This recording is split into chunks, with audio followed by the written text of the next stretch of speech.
চিন্তা একেবারে আর ভাল লাগে না। আরে বন্ধু, তুই এনে বই রইছাস? হ্যাঁ রহিম, কি হ্যাঁ? অবস্থা তোর? এই তো আল্লাহর রহমতে কোনো রকম যায় দিন। চিন্তা করতেছি বইয়া, কি? কালকা দিন পরে তো সব রাত, হ্যাঁ রোজার মাস তো আয় পড়লো। হুজুরা তো বয়ান করতেছে রবিবার নেই, সবে বারাত পরে নেই, 15 দিন পরে রোজা নাকি?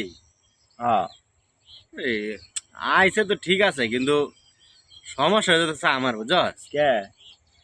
আরে বউ হয়েছে নামাজি, আমি নামাজ টামাজ ঠিক মতনে পড়ি না, কিন্তু ওই যে রোজা যে এমনিতে দিনে 14 বার করে খাইলে বউ লাগে বাসায় গিয়ে ঝগড়া লাগাই দিব। ওখানে রান্না হয়েছে না, এত দেরি লাগে? হ্যাঁ, বাসায় কি করো? এখন মনে করো এই যে বউ তো এই শিক্ষাটা দিব রমজান মাসে, এই যে কয়েকদিন পরে ওরা যে গেছে ঝগড়া লাগিয়ে দাম, এত দেরি লাগে রান্তে, সারাদিন কি করো? দিতাম সুদন, ঝাড়ি মারতাম, বউ তাড়াতাড়ি করে দিনে 4-5 বার করে খাওয়াইতো। এখন বউ তো মনে করে চালাক, শিক্ষাটা দিব রোজার মধ্যে, কারণ মাথার তো বাড়ি আমার। ওখানে আমি পড়ে যাইতেছি বিপদ দেব, যা তুই এত বেলা সারা তুই রমজান মাসে রোজা রাখতে পারস না? পেটটা দেওয়াস না আমার, আমার খাওয়াই আমরা আসলে খাইতারি। তোর পেটটা কি মাগুর মাছ ছাড়া রে? আরে না বেটা, ওই যে কইলাম না 3-4 বার করে খাই, বললে ঝগড়া লাগাই দেয়, এত দেরি লাগে রানতে, যে খাওয়াই তো মনে করে লুপটা লাগাইছে।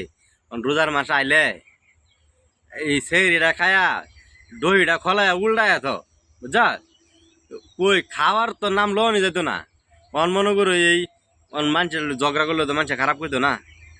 হ্যাঁ, আমার বিপদটা দেখছিস কোন? তোর বউয়ে তোর শিক্ষা দেওয়ার লাগে ভালো একটা সুযোগ পাইছে এখন। আরে বেটা গেলি সুযোগ কি কইলাম, সেই রেটা খায়া ব্যাগটি দহি উল্টায় থয়ে দিব, দহি হুন নাইলে পরে ইফতারি পরে রানলে তাড়াতাড়ি বললে ভাত হয়। আর এর আগে তো কথাই কওয়া যায় না। আরে বন্ধু, তোর হাসা কথা কই, রহিম কে লই কইস না। ক, আমি বয়ে বয়ে এই চিন্তাটাই করতেছি যে রোজা তো আমও রাখতারি না। তুই রোজা রাখতে পারিস না? আল্লাহ রে, তাহলে তোর লগে তো আমার এই রোজা ভাঙ্গার আলাপটা খুব মজা লাগলো। কথা তো হেডা না, কি? কথা হইছে গা ঘর তো বই ভাত দেয় না। বাড়ির বুকলে যে হোটেল আছে, হ্যাঁ, হে ন যে আব্বা আবার না হইরা দিছে যে আমার সেরা এলা যে খাওন চা খাওন কিন্তু দিলে কিন্তু খবর আছে। ডরে এই হোটেল গুলো আমার খাওয়ান দেয় না। অন্ত আমার বিপদ কি তোর চেয়ে কম না বেশি? তাহলে আমার যে তোর বিপদ বেশি আরো। তাহলে তুই চিন্তা করতেছিস এটা, আর আমি দেখ কি চিন্তা লই পড়েছি না।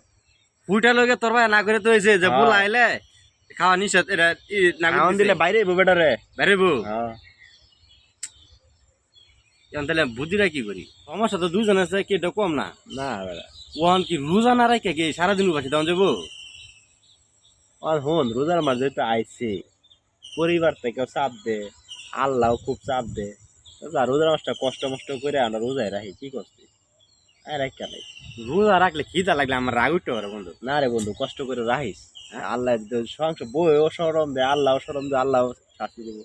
তার চেয়ে বেলা আমরা সবাই রোজায় রেখে কি আর রোজা রাখলে তো সব হইব, সব হইব। সব হইব, মানুষের সুনামও কইব। যা এতদিন মানুষে কি করলে কথা, আল্লাহ তো খুশি হইব। আল্লাহ খুশি হইব একটা মাস রোজা। হ্যাঁ রোজায় রেখেলাম নাকি বন্ধু, ল তাহলে এই রোজায় রেখে লাই। হ্যাঁ রোজায় রাখি রে, এই কষ্ট যতই হোক রোজায় রাখি। রমজান মাস রোজা থাকা দরকার, বছরে একটা মাসই তো। তোর বাবা খুশি হইব, বউ খুশি হইব। এই কথা রইলো তাহলে। হ্যাঁ, আমার বউ খুশি হইব। আই রে আজে গা অন যাই, তখন কিছু খাই গা। হ্যাঁ, তাহলে কথা এটাই রইল। হ্যাঁ, এটা রইলো।